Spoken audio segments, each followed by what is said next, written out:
नमस्कार, आप news nation देख रहे हैं। मैं हूं आपके साथ वंदना। अभी हमारे साथ में बात करने के लिए खान व भूतत्व मंत्री जनक राम और इनसे बात करते हैं कि सर आज बालू खनन को लेकर के सुनवाई हो रही थी सदन के अंदर, क्या कुछ चर्चा हुई? ये विभाग बहुत महत्वपूर्ण विभाग माना जाता है और राजस्व का बहुत बड़ा एक स्रोत है बालू। तो आप लोगों के माध्यम से ये बार बार ये दिखाया जाता था कि अवैध बालू का खनन हो रहा है। इस पे जब से मैं आया हूँ और सरकार चिंतित थी, उसको काफ़ी रोकथाम लगाया गया है। औचक निरीक्षण करना, छापामारी करना, हर ज़िले में टास्क फोर्स की गठित की गई है। एसपी है, डीएम है, माइनिंग इंस्पेक्टर है।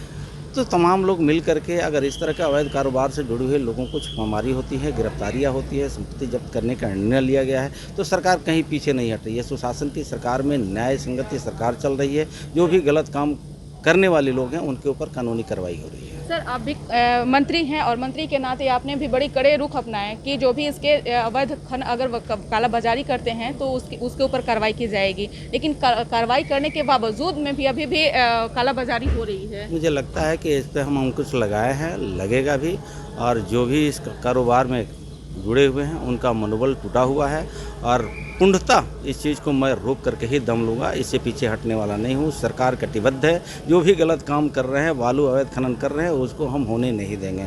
लेकिन विपक्ष का आरोप है कि सरकार सिर्फ लिपापोती कर रही है। कार्रवाई सचमुच में अगर करती तो इतने ज़्यादा तादाद में कालाबाजारी नहीं बालू। नहीं, विपक्ष अपने गिरवान में झांक करके देख ले कि उनके शासनकाल में इतनी बड़ी कार्रवाई, इतनी छापामारी ये नहीं होता था। तो कहीं ना कहीं विपक्ष भी इससे घबराए हुए हैं। इस काले कारोबार में कहीं ना कहीं तो लग रहा है कि विपक्ष का भी एक भूमिका है।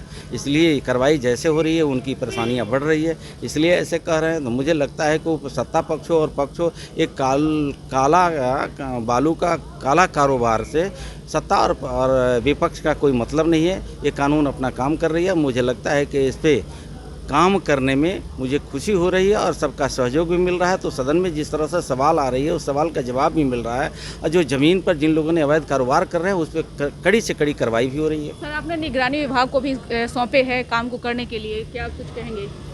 2 दर्जन से अधिक अधिकारियों को संलिप्तता इसमें पाई गई थी और जैसे जैसे उनकी संलिप्तता उजागर हो रही है उनके ऊपर कार्रवाई भी हो रही है। सर, अधिक दाम पे अगर बालू बेचे जाते हैं तो उसके लिए भी क्या कुछ है? उसके लिए भी टास्क फोर्स का गठन किया गया है। जहां बालू मंडी लगती है हर डिस्ट्रिक्ट में, वहां अधिकारियों को निर्देशित किया गया है कि औचक निरीक्षण करें। जो फिक्स रेट है उससे अधिक मनमाने रेट पर अगर कोई बेच रहा है तो उसकी बालू को भी जब्ती करना है, उसके ऊपर एफआईआर लिखता उजागर हो रही है, उनके ऊपर कार्रवाई भी हो रही है। सर, अधिक दाम पे अगर बालू बेचे जाते हैं तो उसके लिए भी क्या कुछ है? उसके लिए भी टास्क फोर्स का गठन किया गया है। जहां बालू मंडी लगती है हर डिस्ट्रिक्ट में, वहां अधिकारियों को निर्देशित किया गया है कि औचक निरीक्षण करें। जो फिक्स रेट है उससे अधिक मनमाने रेट पर अगर कोई बेच रहा है तो उसकी बालू को भी जब्ती करना है, उसके ऊपर एफआईआर करना है, उसके ट्रैक्टर हाईवा ट्रक को भी जब्त करना है और जब्त करके उसके ऊपर कानूनी कार्रवाई करना है। यानी कि जो भी अगर उसमें अधिकारी हो या कोई भी हो, अगर उसमें संलिप्त रहेंगे तो उनके ऊपर भी कार्रवाई होगी, निश्चित कार्रवाई होगी, हो भी रही है। आप लोगों के माध्यम से दिखाया जाता है, उस पर कार्रवाई भी हो रही है। बिल्कुल। तो आप सुन रहे थे क्या कुछ कह रहे थे खान व भूतत्व मंत्री जनक राम। इन्होंने साफ तौर से कहा है कि अगर बालू खनन में अगर कोई भी इसमें संलिप्त रहते हैं तो उस पर कड़ी से कड़ी कार्रवाई की जाएगी। अब देखने वाली बात रहेगी कि जिस तरह से मंत्री के ये दावे हैं वो किस तरह से काम करती है। इस पर बस इतना ही। देखते रहिए न्यूज़ नेशन। नमस्कार।